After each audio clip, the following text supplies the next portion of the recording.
अस्सलाम वालेकुम, मेरा नाम है ऑन आब्दी और हमारे यूट्यूब चैनल इमाम अली में आप तमाम दोस्तों को खुशामदीद। तो आज का हमारा टॉपिक है हज्जाज बिन यूसुफ। अब्दुल मलिक इब्न मरवान जो बनु उमय्या का 5वां खलीफा था। वाक़या करबला के बाद बनु उमय्या को मुख्तलिफ हुकूमती और अवामी मुखालफत का सामना था। इस मुखालफत को दबाने के लिए बनु उमय्या को एक जालिम जर्नैल की तलाश थी।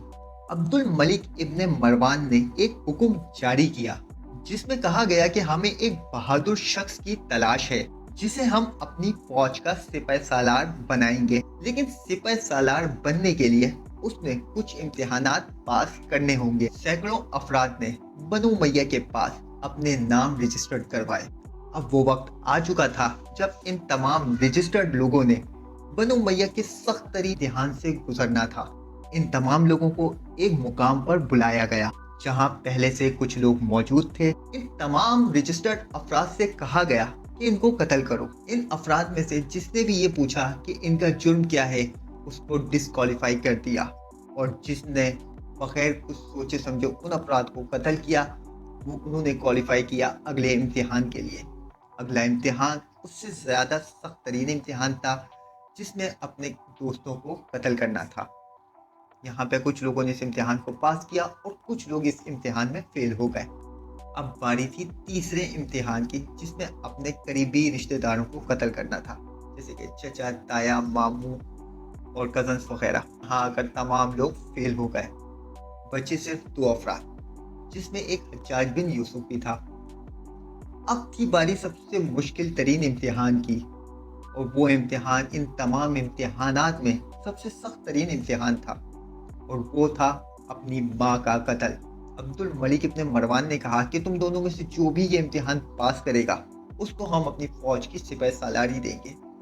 इस वक्त हज्जाज बिन यूसुफ के रकीब के हाथ पैर कांप गए और उसने तलवार को फेंक दिया और अपनी माँ को लेकर दरबार से चला गया। लेकिन हज्जाज बिन यूसुफ ने ये काम भी कर दिया और फिर वो बना बनु उमय्या की फौज का सिपाही सालार। यहाँ से जुल्म के एक नए बाब का आगाज हुआ। हज्जाज बिन यूसुफ ने हजारों नहीं लाखों शियों को कत्ल किया। बनु उमय्या जो इमाम अली से और उनकी औलाद से नफरत में इतने आगे आ चुके थे कि उन्होंने अपने जासूसों को मुख्तलिफ जगहों पर छोड़ा हुआ था जो लोगों के दरमियान जाते और उनके दिलों के अंदर के हाल मालूम करते कि आया इसके दिल में इमाम अली से कितनी मोहब्बत है या उनकी औलाद से कितनी मोहब्बत है और बनु उमय्या के बारे में वो क्या राय रखते हैं। जहां भी उनको शक होता वो हज्जाज बिन यूसुफ के पास लाके पेश करते। हज्जाज बिन यूसुफ सिर्फ गुमान की बुनियाद पर उन्हें कत्ल कर देता। इस तरीके से एक तवील सिलसिला जारी रहा। इसी वजह से कहा जाता है कि हज्जाज बिन यूसुफ के हाथ लाखों शियों के कत्ल से रंगीन है। हज्जाज बिन यूसुफ के बारे में कहा जाता है कि वो इतना जालिम था कि अगर एक दिन भी किसी शख्स का कत्ल ना करता तो उसके हलक से निवाला नीचे नहीं उतरता था, उसको लाजमी किसी ना किसी को कत्ल करना होता था। हज्जाज बिन यूसुफ का खौफो हिरास इस कदर फैल चुका था कि खलीफा दोयम के बेटे हजरत अब्दुल्ला बिन उमर, जिन्होंने सियासत से लाताल्लुकी इख्तियार की हुई थी, वो भी रातों रात इसकी बैत करने इसके पास पहुंच गए। उनका वाकया मशहूर है कि एक दिन रात की तारीकी में जब अब्दुल्ला बिन उमर हज्जाज बिन यूसुफ के घर पहुंचे तो हज्जाज हम्माम कर रहा था। हज्जाज ने कहा कि अभी मैं मसरूफ हूँ, तुम मेरे पाँव पे बैत करो।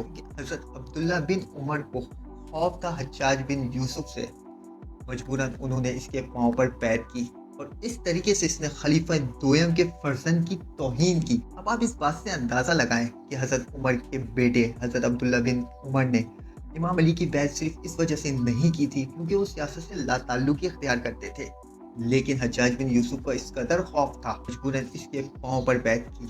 अगली वीडियो में हम बात करेंगे इसके भतीजे मोहम्मद बिन कासिम के हवाले से। तो हमारे चैनल को सब्सक्राइब करें, वीडियो को लाइक करें और अपने दोस्तों के साथ शेयर करें। मिलते हैं नेक्स्ट वीडियो में, जब तक के लिए अल्लाह हाफिज़।